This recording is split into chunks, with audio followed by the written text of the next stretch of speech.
Shalom, shalom, bien-aimés dans le Seigneur. Zambé apambola bino, Zambé ya prophète Jérémie Lobota. Apambola banzela na bino, makambo na bino nyonso esimba na kombo na Yesu Masia. Tokomi na moment na biso na bengango temps favorable. Temps favorable pourquoi? Parce que moment où Yesu Masia lobaka na nzela ya mosala na ye, le prophète Jérémie Lobota Rema depuis église Ebenezer, bisika où to se retrouver na marché Masengo pe kokitana na PSP wana directement kokota na venir marché Masengo koyana elle va camion à 3 poteaux comme wana oko mon église na biso liboso so tuni prophète Jérémie Lobota bako laksayo tika nzambe apambola yo na lingi to bana losambo Seigneur to pèse au merci to pamboli présence na yo na mokolo na lelo ba ndeko tu ba landanga ba la béni li pamboli likolo na bango na kombo na Yesu Masia de la lobby amen. Bien-aimé, toujours parler na thème moko eza très kitoko, eza malamu pona biso nzambe a inspiré mosali na ye nazoko yebisa yo motoko yoka mate oyo okozala dessus te pe nzambe ako fungolelo banzela ebele parce que thème na biso to parler sur le bonnes œuvres. Les bonnes œuvres otobengi bolamu, kosala bolamu. Nazo biso mutu moko azo kangai bolamu oyo salaka liboso na bana na nzambe to na mokili oyo bien-aimé ekofutama nzambe akofuta yo na bolamu wana oko perdre yango te ata bato bazondima yo te mais Bible ezoloba na biso l'ouvrier mérite son salaire. Bolamu osalaka oyo sala bato iganga likolo na nzambe ikenda nzambe ayokanga monango pe akorépondre yo na kati na Bible ya bien-aimé ndeko moko abikaki mpona bolamu na ye. Yo tozo décision ba losa so bolamu to ko ide batute parce que bato sa bolamu ba obalukela yo bato sa bolamu ba osaloma be tout temps dans la Bible. Actes des apôtres tozo actes des apôtres chapitre 9 le verset 36. Je lis la parole de Dieu. Il y avait à Jopé parmi les disciples une femme nommée Tabitha, ce qui signifie Dorcas. Elle faisait beaucoup de bonnes œuvres et d'aumônes. Elle tomba malade. En ce temps-là, elle mourut. Après l'avoir lavée, on la déposa dans une chambre haute. Comme Lyde est près de Jopé, les disciples ayant appris que Pierre s'y trouvait envoyèrent 2 hommes vers lui pour les prier de venir chez eux, sans tarder. Pierre se leva et partit avec ses hommes. Lorsqu'il fut arrivé, on les conduisa dans la chambre haute. Toutes les veuves l'entourèrent et pleurant, et lui montrèrent le tunique et le vêtement qu'elle faisait Dorcas pendant qu'elle était avec elle. Pierre fit sortir tout le monde, se mit à genoux et pria, puis se tourna vers le corps et dit, Tabitha, lève-toi. Elle ouvrit les yeux et ayant vu Pierre, elle s'assit. Il lui donna la main et la fit lever, l'appela ensuite les saints et le veuve et la leur présenta vivant. Amen.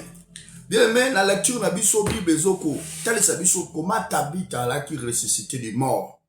To parler de kamba résurrection, to parler de kamba guérison miracle ti.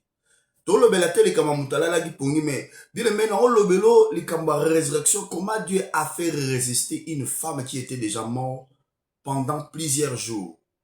Na bolamu kaka oto salaka. Yom to la ndangai bolamu salaka futaka. Tabitha Dorcas alaki parmi ba chrétiens église primitive bako prier bakasi. Alingai bonzambe aki maman moko ba prière, maman moko respecter que le banankolo. Mais Bible solo banabiso que Tabitha beli Tabitha comme na niveau akokufa. Or Tabitha tango akufi bakeko kotike na morgue bien me bakeko sukolaye po bakende siko ko enterrer. Bible solo banabiso ne Tabitha zo sala bolamu. Tango alaki na vie Tabitha alaki soit na 10 000 akolia 10 000 yimokote, 20 000, 40, 30 000 akolia yimokote, $100 akolia yimokote. Bilia soka lambi bilia na ya lambi biloko na akolia yimokote. Tabitha zo kabola yango. Tabitha kabola mapa bilamba, Tabitha somba batu biloko. Tabitha alaki na motema bien Dorcas. Ne muto motema la makufi. Dans une biso que les malheurs atteignent souvent le juste.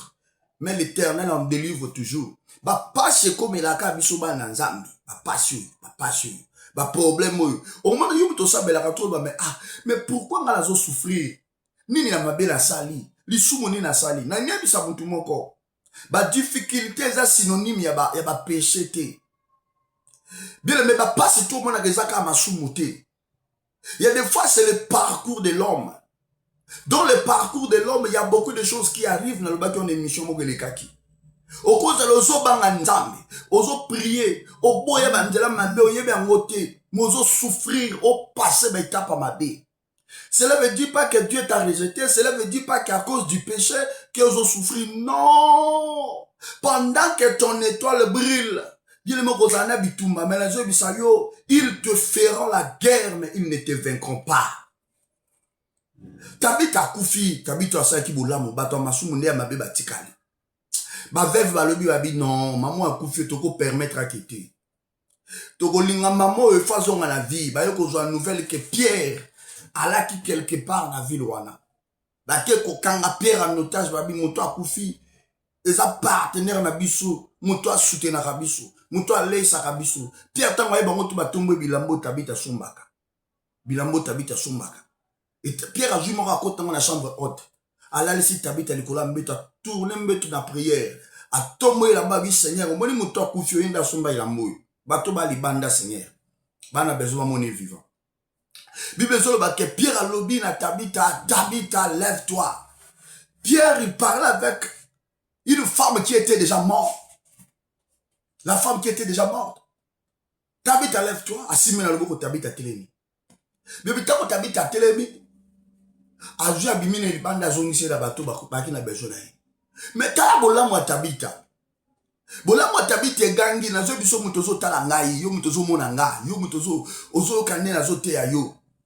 Yo zo ba bato da zo sunga bazo zongisi la nga bolamu te, mais pourquoi zo luka bato zo sunga? Bazongisi bolamu d'abord yo zo sunga bango parce que oza makasi, oza na force, oza na ngo ozwaki. Mais yekuta jete, ce qu'on zo zongisi la sunga na nini? Oyo to sala ka muto kozongisa longo za nzambe. Pe kozela bato na babetelo maboko te. Ba clameur public a bato ko poucho na erreur ko pesa orgueil ya bozoba. Kozela bango te tel lo ba boyo, atel lo ba ndimi yo te. Na famille mobile na ta ba ndimi yo te, nzamba ndima ko na lola. Na ba ninga no sunga ta ba ndimi yo te, ba relation ba na ba ta ba ndimi yo te, nzamba ko ndimo ka un jour. Nzamba ndima ngane yo. Et puis nous avons s'attendre te bango fou bazo mselo bola mosala bango. On nous a commettre erreur. La Bible dit que l'ouvrier mérite son salaire. Et quand tu fais des choses comme ça là, osa na ba bonne œuvre, osa déjà ouvrier nzambe nga la bengo aumônier. Osa aumônier, osa muto malamu ya nzambe, osa partenaire ya peuple ya nzambe. Nzambe nde suka ko futa yo. Nzambe nda kozongisa lo biloko wana. Na lo biloko so itabita ba mamo ya kabola ki bazongisa ki maputa. Alingaka se kwa te. So bazongisa ki ba bilia o ya lamba ki apesa ibango. Bien aimé, alingaka se kwa te. Nzamba kanisa bi muto akufi oyo. Ya muto asala kabolamu na se kuisa yi. Azonga.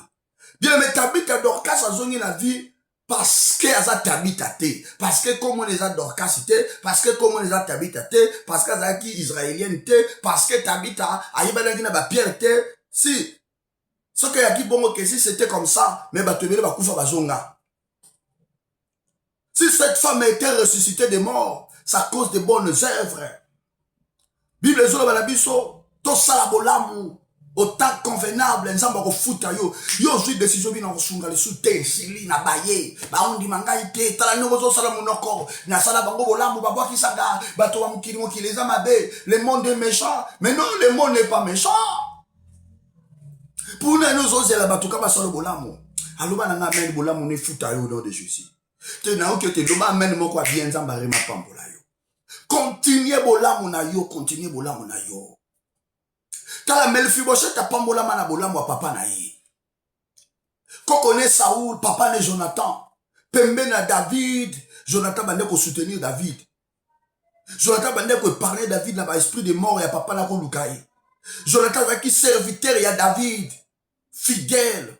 bolamu wako sala mokolo David alali ponya lobi bolukelanga nzamba lobi nanga bolukelanga mwana moko ya Jonathan apambola ye tala bana Jonathan alaki lisusu wana te etalaka moko abuka na makolo na makolo na pe vilo David akofanda na cité de David balobaki mutabuka na makolo ko kota kuna te bestropie ba kota te ba parti ba kota te na zo biso moto za na handicap moko et ce n'est pas handicap wana mutu ukanga vi na yo non à travers handicap alanda pa ko so mutu munena yango lo bala amen.